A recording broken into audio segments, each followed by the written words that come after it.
ہم جو کچھ کرتے ہیں ذاتی مفاد کے لیے نہیں کرتے، اس کا فائدہ حکومت کو ہوتا ہے۔ کئی حکومتیں آئیں اور چلی گئیں، ہم نے کبھی نہیں سوچا کہ کس کی حکومت ہے اور ہماری محنت کا فائدہ کس کو حاصل ہوگا۔ یہ آپ کی سوچ ہو سکتی ہے، میری نہیں۔ اس نے خوش دلی کے ساتھ اختلاف رائے کیا۔ ہم کسی حکومت کے لیے کچھ نہیں کرتے، ہمارا ہر فعل اب ملک اور قوم کے مفاد کے لیے ہوتا ہے۔ تم خلوص سے یہ بات کہہ رہی ہو، تمہارے سیاستداں بھی یہی کہتے ہیں، وہ ملک و قوم کے مفاد کے لیے گلے مرے جا رہے ہیں۔ ویرا بولی، کل تک سوبراج بھی یہی دعویٰ کرتا تھا، آج اس کا چہرہ تمہارے سامنے ہے۔ لعنت بھیجو ان باتوں پر۔ آخرکار سلطان شاہ بھی بول پڑا، یہ بتاؤ کہ نئے آپریشن کے لیے تم کیا تیاری کر رہے ہو؟ مجھے صرف وقت پر وہاں پہنچنا ہے، تیاری کرنا جلال کا کام ہے، میں نے بے فکری سے کہا۔ اچانک میرے فون پر کال آ گئی، میں نے موبائل فون کا بٹن دبانے کے بعد ہیلو کہا تو دوسری طرف سے ایک برائی ہوئی شکستہ اور اجنبی آواز آئی، کرنل تم کہاں ہو؟ تم کون ہو؟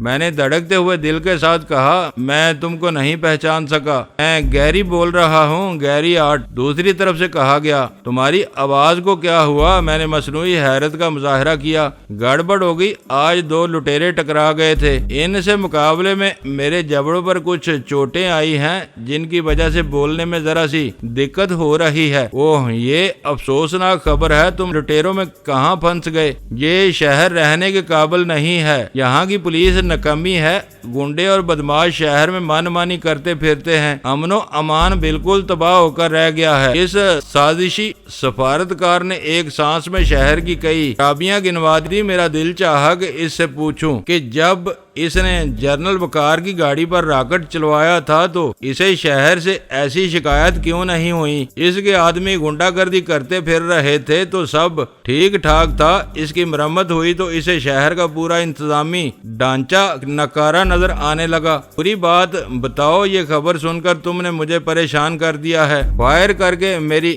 گاڑی کا ٹائر پھاڑ دیا تھا، گاڑی الٹ گئی اور دو رہزنوں نے مجھے گھیر لیا، وہ میرا پرس چھین کر بھاگ گئے۔ بات سمجھ میں نہیں آتی، صرف پرس چھیننے کے لیے کوئی اتنی بڑی کارروائی نہیں کرتا، گولی سے کوئی جانی نقصان تو نہیں ہوا؟ میں نے پرتشویش آواز میں پوچھا۔ گولی سے ٹائر پھٹا تھا، گاڑی الٹنے سے میرے ڈرائیور کی گردن ٹوٹ گئی اور وہ مر گیا۔ یہ قصہ میری بھی سمجھ میں نہیں آ رہا، پاکستان میں جہالت عام ہے، زیادہ لوگ انگریزی نہیں بول سکتے، مگر ان میں سے ایک اچھی خاصی انگریزی بول رہا تھا، اس کی پنڈلی کی ہڈی ٹوٹے چند ہی گھنٹے گزرے تھے۔ مجھے حیرت تھی کہ وہ باتیں کرتے ہوئے وہ ایک مرتبہ بھی نہیں کر رہا تھا۔ پھر اس کا سبب میرے ذہن میں آ گیا، اسے یقینی طور پر طاقتور درد کش دوا کا انجیکشن دیا گیا تھا جس کے زیر اثر وہ اپنی تکلیف کو بھولا ہوا تھا۔ تم نے جنرل کی گاڑی پر وار کر کے ایک خطرناک دشمن کو للکارا ہے، میں نے اسے خوفزدہ کرنے کے لیے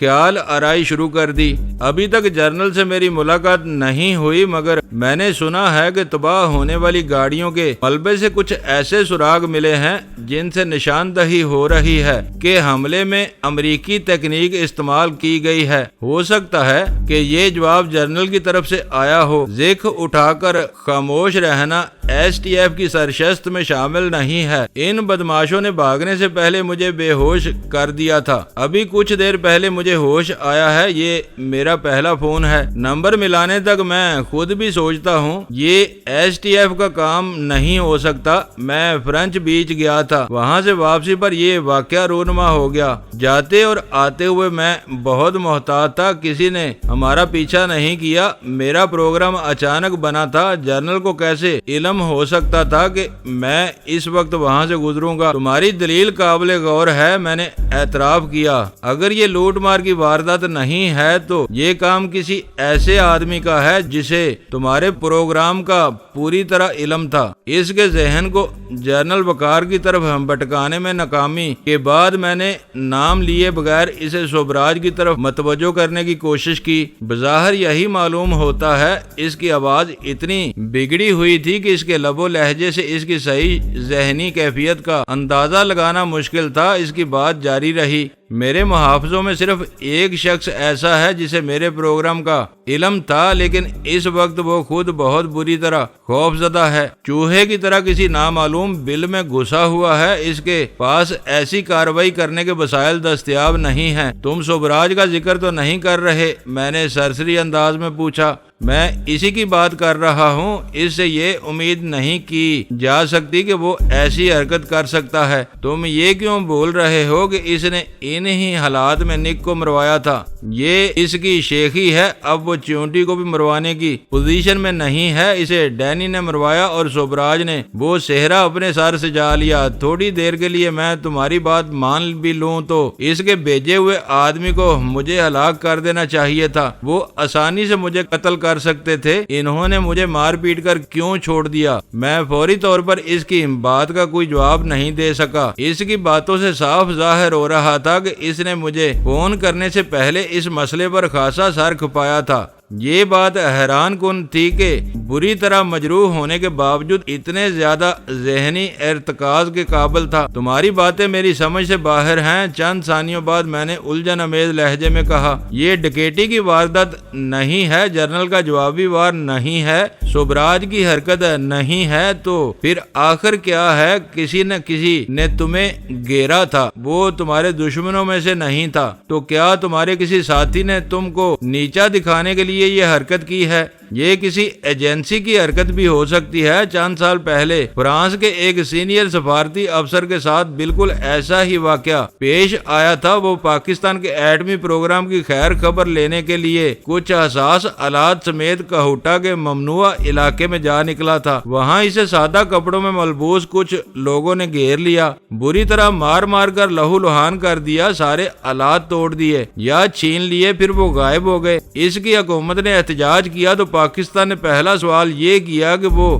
اس ممنوعہ علاقے میں بلا اجازت کیا کرتا پھر رہا تھا۔ ان لوگوں کو جواب دینا مشکل ہو گیا، لینے کے دینے پڑ گئے اور وہ معاملہ سرد کھانے کی نظر ہو گیا۔ کیا تم یہ کہنا چاہ رہے ہو کہ یہاں کے ایٹمی بجلی گھر کے محافظوں نے تمہیں اس حال کو پہنچایا ہے؟ میں نے تیزی سے سوال کیا۔ فی الحال میں کچھ بھی کہنے کی پوزیشن میں نہیں ہوں۔ اس بار اس کی بگڑی ہوئی آواز واضح طور پر الجھی ہوئی تھی۔ میں اپنے ذہن میں آنے والی ہر بات تمہیں بتا رہا ہوں، شاید تم کسی نتیجے تک پہنچنے میں میری مدد کر سکو۔